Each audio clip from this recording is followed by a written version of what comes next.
दोस्तों नमस्कार। भारत का सामान्य परिचय। आज हम आपको इसकी दूसरी वीडियो दिखाएंगे, जिसमें आपको पहली वीडियो में बताया गया था कि भारत कैसे दिखता है। इसमें आपको बताया गया था भारत की सीमाएं। भारत की सीमाएं के लिए बताया गया था कि मुख्यतः भारत में दो प्रकार की सीमाएं लगती हैं, एक थल सीमा, एक जल सीमा। आपको थल अथवा स्थल सीमा के बारे में बताया गया था, जिसमें आपको बताया गया था कि इसमें आपको दिशाओं के बारे में बताया गया था कि दिशाएं मुख्यतः मुख्य रूप से आप 8 प्रकार से पढ़ पाते हैं, जिसमें आपको बताया गया था कि एक प्लस का चिन्ह बनाते हैं। प्लस के चिन्ह में ऊपर की ओर उत्तर, नीचे की ओर दक्षिण तथा इसके दाएं तरफ पूर्व एवं बाएं तरफ पश्चिम होती है। अब हम आपको बताएंगे कि इसमें 8 दिशाओं में कैसे हम जानते हैं कि 8 दिशाएं कैसे होती हैं। आप इस तरफ जाते हैं तो ये जो आपको दिशा दिख रही है, इस दिशा को हम पूर्वोत्तर या उत्तर पूर्व दिशा कहते हैं, तथा ये दिशा जो आपको दिख रही है, इस दिशा को हम उत्तर पश्चिम अथवा पश्चिमोत्तर दिशा कहते हैं। और जो आपको ये वाली दिशा दिख रही है, इसे हम पश्चिम दक्षिण या दक्षिण पश्चिम दिशा कहते हैं, तथा जो आपको ये दिशा दिख रही है, इसे पूर्व दक्षिण या दक्षिण पूर्व दिशा कहते हैं। अब हम इस नक्शे में देखेंगे कि कौन सी दिशा किस तरफ है। जैसे आपको बताया गया था कि इसका एक केंद्र बिंदु लेते हैं। केंद्र बिंदु के बाद इस तरफ की दिशा पूर्व, इस तरफ की दिशा पश्चिम तथा ऊपर की दिशा उत्तर तथा नीचे की दिशा दक्षिण होती है।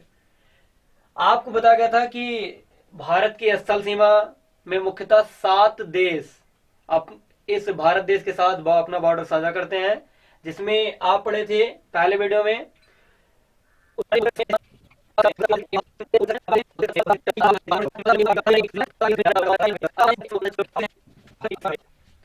चलिए अब देखिए इसको। जैसे आपको बताया गया कि दिशाओं के बारे में बताया गया था, यह जो दिशा है, अब जैसे आपसे कोई पूछता है कि पाकिस्तान हमारे किस तरफ है या किस दिशा में स्थित है, तो आप क्या बताएंगे। देखिए आपको बताया गया केंद्र बिंदु से चलते हैं, यहाँ केंद्र बिंदु है। केंद्र बिंदु से यह दिशा किस तरफ है, पश्चिम, तथा यह दिशा किस तरफ है, उत्तर।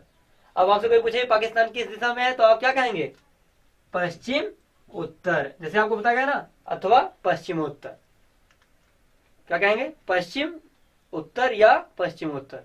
अब आपको ऐसे ही आपको नीचे के बारे में बताया गया। जैसे आपसे पूछा जाए कन्याकुमारी किस दिशा में स्थित है, तो आप क्या कहेंगे, दक्षिण। तथा आपसे पूछा जाए कि अरब सागर किस दिशा में स्थित है, तो आप क्या कहेंगे, दक्षिण पश्चिम या पश्चिम दक्षिण।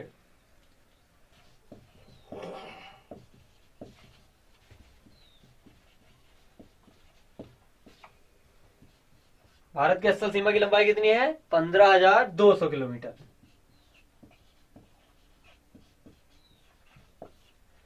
अब हम चलते हैं इसकी जल सीमा की ओर। जैसे कि आप जानते हैं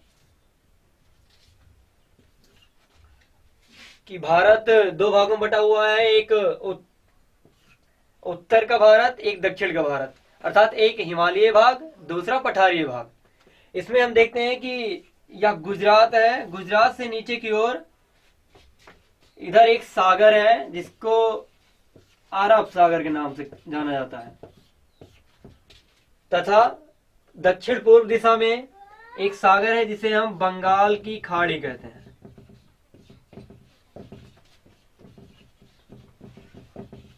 बंगाल की खाड़ी, जैसे कि आप जानते हैं, यह श्रीलंका है।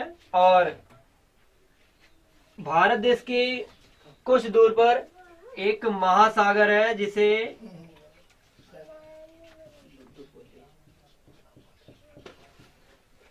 हिंद महासागर कहा जाता है। अब आप देखेंगे कि हिंद महासागर यह विश्व का तीसरा सबसे बड़ा महासागर है, और इसी के नाम पे ही भारत का नाम भी पड़ता है। जैसे आप जानते हैं हिंदुस्तान, तो आपसे ये भी पूछा जा सकता है कि कौन सा ऐसा देश है जिसका नाम किसी महासागर में पड़ता है, तो वो है हिंदुस्तान। अब चलिए देखते हैं कि ये हो गया बंगाल खाड़ी, ये हो गया अरब सागर। जैसे कि आप जानते हैं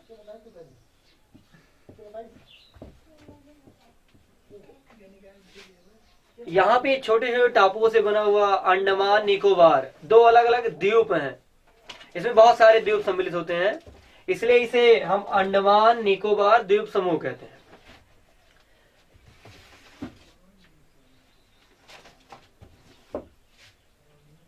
अब देखिए, ये अरब सागर हो गया, ये बंगाल खाड़ी हो गई, और नीचे हिंद महासागर। और इसी हिंद महासागर में अब हम देखेंगे भारत, यह पूरा भारत कैसे हम इसको नापते हैं। तो इसकी कुछ बिंदुएं बनाई गई हैं, जिसे हम दक्षिणतम बिंदु, उत्तरोत्तर बिंदु, पूर्वोत्तर बिंदु और पश्चिमोत्तर बिंदु कहते हैं। दक्षिण दिशा में इस बंगाल की खाड़ी तथा हिंद महासागर में एक दक्षिण बिंदु पाई जाती है, जिसे हम इंदिरा पॉइंट कहते हैं। क्या कहते हैं? इंदिरा पॉइंट। यह इसका विस्तार सर्वाधिक होने के कारण इसे हम क्या बोलते हैं? इंदिरा पॉइंट। अब हम आते हैं ऊपर जम्मू कश्मीर में, इसका एक पॉइंट होता है जिसे हम इंदिरा कॉल कहते हैं। क्या कहते हैं? इंदिरा कॉल। अब हम इधर देखते हैं अरुणाचल प्रदेश। अरुणाचल प्रदेश में एक बिंदु, इसको नापने के लिए एक बिंदु बनाया गया है, जिसे हम किबिथु कहते हैं। क्या कहते हैं? किबिथु। तथा गुजरात में एक बिंदु बनाया गया है, जिसे हम गोरमोता कहते हैं। गोरमोता, इसे हम क्या बोलते हैं? किबिथु। इसे हम क्या बोलते हैं? इंदिरा कॉल।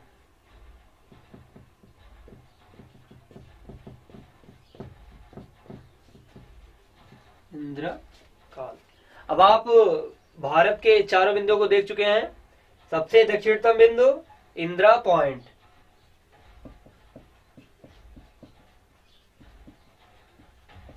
उसके बाद उत्तरी बिंदु इंदिरा कॉल, पूर्व में जो बिंदु है उसे किबिथु तथा जो पश्चिमी बिंदु है उसे गोरमोता कहा जाता है। यह जो है अरुणाचल प्रदेश में स्थित है, यह जो है जम्मू कश्मीर में स्थित है, तथा यह जो है गुजरात में स्थित है। चलिए अब हम आपको बताते हैं कि कैसे इसका जो जल सीमा है, ये जो दो देश हैं, यह जो दो राज्य हैं, एक केरल का भाग है तथा यह तमिलनाडु का भाग है। यह तमिलनाडु का भाग है, यह केरल का भाग है। ये दोनों जहां पे आके मिलते हैं, इसे हम अंतरिप द्वीप अथवा कन्याकुमारी कहते हैं। क्या कहते हैं? कन्याकुमारी। तब आप देख सकते हैं कि कन्याकुमारी कहां पे स्थित है? केरल तथा तमिलनाडु के जहां मिलते हैं दोनों राज्य, उसी को हम क्या बोलते हैं? कन्याकुमारी अथवा अंतरिप। अब यदि हम कन्याकुमारी से इसको नापते हैं, तो इसकी कुल लंबाई अर्थात जल सीमा की कुल लंबाई 6100 किलोमीटर होती है। कितना होती है? 6100 किलोमीटर। तथा यदि हम इसे दक्षिणतम बिंदु इंदिरा पॉइंट से नापते हैं, तब इसकी कुल लंबाई 7516.17। यहां आप लिख सकते हैं इसकी कुल लंबाई कितनी होती है? 7516.17 किलोमीटर। अब इसे हम पुनः रिवीजन कर लेते हैं कि भारत की स्थल सीमा की कुल लंबाई कितनी है? 15,200 किलोमीटर। तथा कुमार अंतरिप या कन्याकुमारी तक जल सीमा की लंबाई कितनी है? 6100 किलोमीटर। तथा हम इसको अगर देखते हैं कि इंदिरा पॉइंट या दक्षिणतम बिंदु तक कुल मिलाकर कितनी लंबाई है, तो 7516.17 किलोमीटर। अब हम इसकी कुल क्षेत्रफल के बारे में यदि बात करते हैं, जैसे कि आप क्षेत्रफल जानते हैं, लंबाई गुणे चौड़ाई, तो इसका कुल क्षेत्रफल 32,87,263 वर्ग किलोमीटर। कितना? 32,87,263 वर्ग किलोमीटर है। अब आप भारत के सामान्य परिचय के लिए सब जान चुके हैं कि भारत की स्थल सीमा क्या है, भारत की जल सीमा क्या है। आप जानते हैं भारत की जल सीमा से एक ही देश लगता है जिसे हम क्या बोलते हैं, श्रीलंका। क्या बोलते हैं, श्रीलंका। यह भारत से पाक जल डमरू मध्य या पाक स्टेट के द्वारा अलग होता है। अब आपसे कोई पूछे श्रीलंका भारत से किस के द्वारा अलग होता है, तो आप बोल सकते हैं पाक जल डमरू मध्य अथवा पाक जल स्टेट। चलिए दोस्तों, अब हम देखेंगे कि भारत की विश्व में स्थिति क्या है, अर्थात विश्व में भारत क्या है, कैसे है। चलिए हम आते हैं विश्व के। जैसे आप जानते हैं पृथ्वी एक वृत्ताकार है और इसमें रेखाएं, 3 मानक रेखाएं खींची जाती हैं। अब आपको ये जानना होगा कि रेखाएं मानक, और मानक को हम काल्पनिक भी कहते हैं, अथवा इसे हम मानक भी कह सकते हैं अथवा काल्पनिक भी कह सकते हैं। तो आप इसे क्या कहते, ये जो पृथ्वी को बीचों बीच से डिवाइड करती है या पृथ्वी को 2 बराबर भागों में बांटती है, इसलिए हम इसे भूमध्य रेखा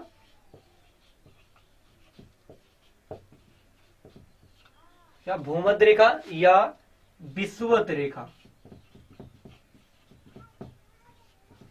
क्या कहते हैं इसे, भूमध्य रेखा या विषुवत रेखा। यह जो है 0 डिग्री, यह 0 अंश अक्षांश पर स्थित है। इसके अब आप इसको देखते हैं कि यह 2 बराबर भागों में बांटते हैं पृथ्वी को, तो इसके ऊपर की दिशा कौन सी होती है, उत्तर। तब हम इसे क्या कहेंगे, उत्तरी गोलार्ध। क्या कहेंगे, उत्तरी गोलार्ध। तथा यह नीचे के भाग को क्या कहेंगे, नीचे आप देखते हैं, इधर देखिए दक्षिण, तो आप इसे क्या कहेंगे, दक्षिणी गोलार्ध। दक्षिणी गोलार्ध।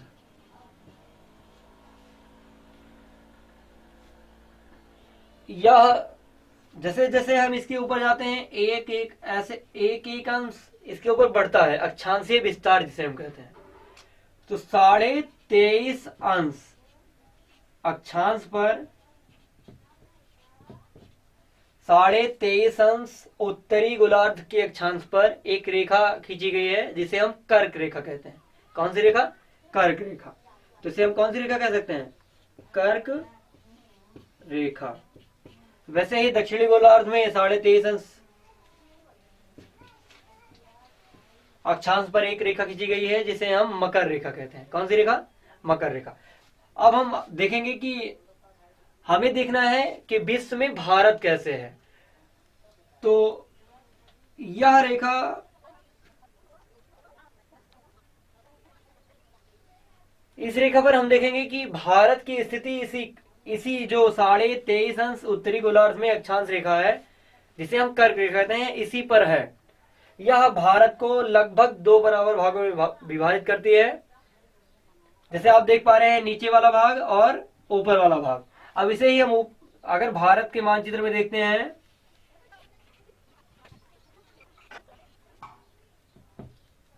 अब हम देखेंगे कि यह अक्षांश विस्तार, अर्थात आप देख पा रहे हैं यह भारत को 2 बराबर भागों में बांट रही है। तो हम इसका मध्य बिंदु देखेंगे, अर्थात अब आप देख पा रहे हैं कि यह भारत को 2 बराबर भागों में बांट रही है, ऊपर वाले भाग को और नीचे वाले भाग को। अर्थात इस भाग को उत्तर भाग और इस भाग को दक्षिण भाग कह सकते हैं। तो यह जो कर्क रेखा है यह भारत के 8 राज्यों से होकर जाती है। सबसे पहले यह आप देख पा रहे हैं कौन सा राज्य है, गुजरात। उसके ऊपर आप देखते हैं कि यह वाला भाग इस पे लगता है, यह राज्य आप जानते हैं राजस्थान। और उसके आगे आते हैं तो ये वाला जो भाग मिलता है मध्य प्रदेश। उसके आगे हम जाते हैं तो यहाँ से आपको एक राज्य मिलता है जिसे हम छत्तीसगढ़ कहते हैं। उसके आगे हम आते हैं तो एक राज्य और मिलता है जिसे हम झारखंड कहते हैं, जिसकी राजधानी रांची है।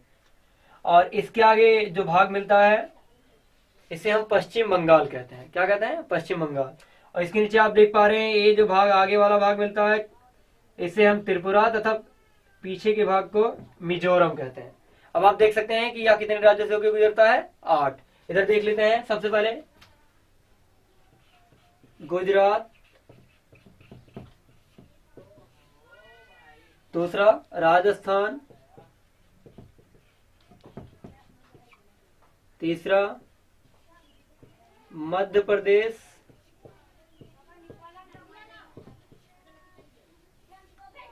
चौथा छत्तीसगढ़,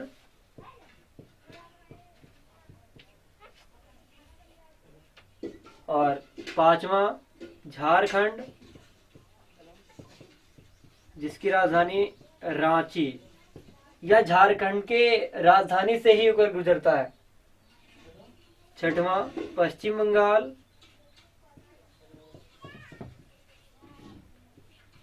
सातवां त्रिपुरा तथा आठवां मिजोरम। अब आप देख पा रहे हैं कि जैसे कोई आपसे पूछता है कि कर्क रेखा कितने राज्यों से होकर जाता है भारत के, तो आप बोल सकते हैं गुजरात, राजस्थान, मध्य प्रदेश, छत्तीसगढ़, झारखंड, पश्चिम बंगाल, त्रिपुरा तथा मिजोरम। ये दोनों राज्य जो हैं त्रिपुरा तथा मिजोरम, यह बांग्लादेश के पूर्व दिशा में स्थित हैं। जैसे आपसे कोई पूछता है कि बांग्लादेश के निकटतम कोई किसी देश का नाम बताइए जिसपे कर्क रेखा होकर जाती है, तो आप बोल सकते हैं बांग्लादेश। भारत के 8 राज्यों में आप देख पाए हैं